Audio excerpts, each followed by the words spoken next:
Welcome to my channel guys. Nandito ako ngayon sa aking bayaw, yung security guard kong bayaw, yung naka-duty rito guys sa Shakey's Fresco Muñoz.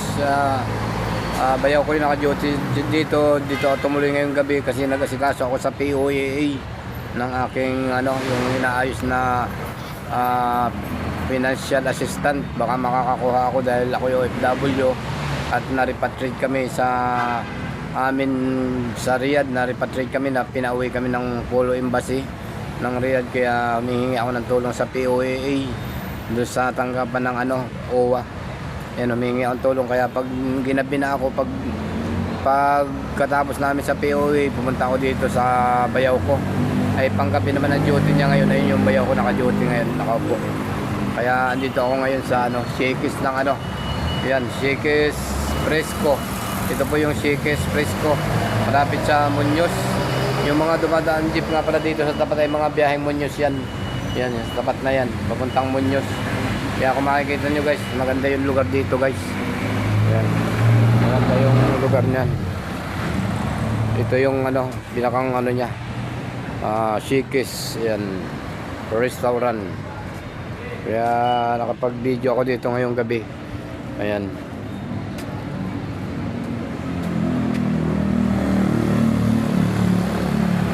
Ayan yung bayaw ko, naka-duty siya ngayon panggabi. Ayan, live po tayo sa YouTube channel ko, Kunisan Pinoy OFW Vlog. Ayan, YouTube, upload ko sa YouTube. Ayan, panggabi siya, duty siya ngayon panggabi. Ayan, ginudutihan niya ay Shakey's Pizza Parlor. Ayan, yun o, Shakey's Pizza Parlor. Medyo tahimik lang dito guys, medyo ayan. May mga nakaparking nga pala dito mga yung mga customer yan.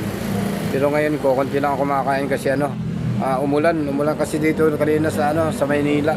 Nung ako'y nasa Ortigas, at tagal ko nakahinto sa isang gilid kasi ang lakas ng ulan sa Ortigas. Tapos pagkahinto ng ulan, dumiretso ako ng Cubao hanggang Kamuning. Tapos pagdating ng Kamuning, lumipat ako papunta dito. Sumakay ako ng dalawang sakay sa jeep. Kaya nakarating ako dito sa may Fresco. Ayan, napuntahan ko yung bayaw ko. First time ko napuntahan siya ngayon dito. Binigay lang niya yung address, kaya napuntahan ko siya dito.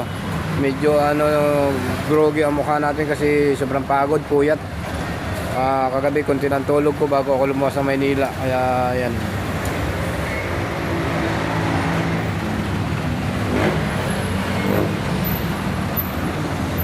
Nadaan nga palang Victory Liner. Victory Liner.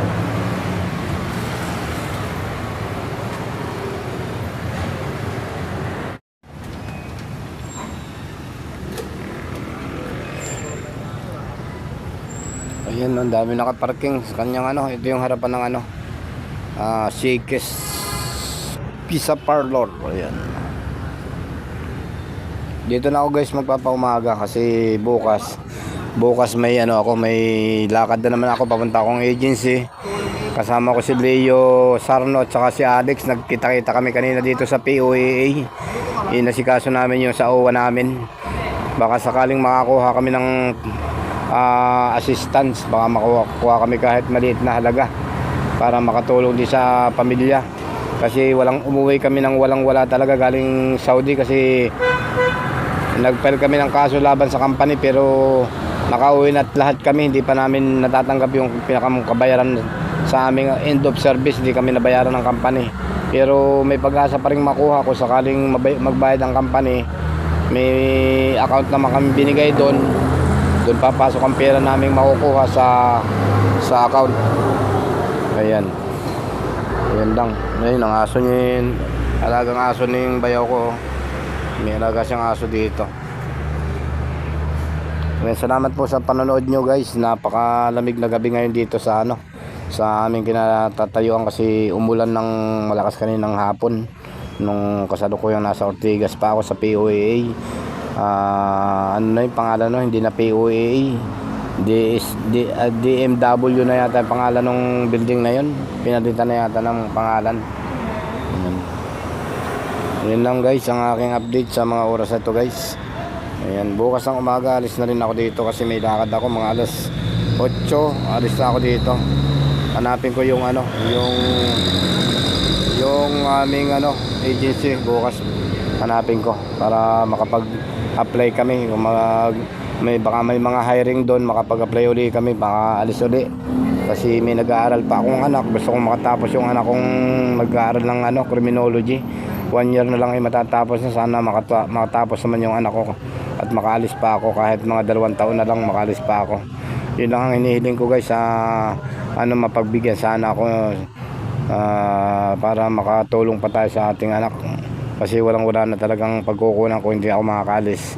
Medyo gipit kasi may 2 pa yung nag-aaral ko, kaya gusto ko masuportahan. Kahit mga 2 taon lang ako hanggang sa matapos yung anak kong nag-aaral ng criminology. Na siya, 3rd year college na siya. Ngayong pasukan ay 4th year college na. Kaya sana matapos po ang niya, ang pangarap niya sa pagpupulis. Napaka-porsigido kasi nung anak ko na yun na mag-aaral. Kaya ayun, medyo puyat-payat nga ng konti kasi gusto niya talaga makatapos. May mga dumadaan nga pala truck dito. Ayan. Ang tapat naman itong Sikis pala ay Andox. Ayan, may Andox pala doon Ayan, litsong manok Andox. Ayan. Ayan, baka pakainin tayo ng Andox ng bayaw ko. Ayan. Ayan yung dito, empleyado rin dito yan sa Sikis. Naka-rest sila, ang customer. Kasi umulan, medyo tahimik ang paligid, kaya konti ang customer ngayon. Salamat po sa panonood nyo guys. Huwag nyo kalimutang mag-subscribe kay Unisan Pinoy OFW Vlog. At pakihit na rin po ng notification bell para updated kayo sa mga... Ayan lang guys ang ating update ngayong araw ng Martes ng gabi. Ayan, maraming salamat sa inyong panonood guys. Thank you for watching sa ating mga friend, YouTube friend, Facebook friend. Ayan, maraming salamat. Thank you guys. Bye bye.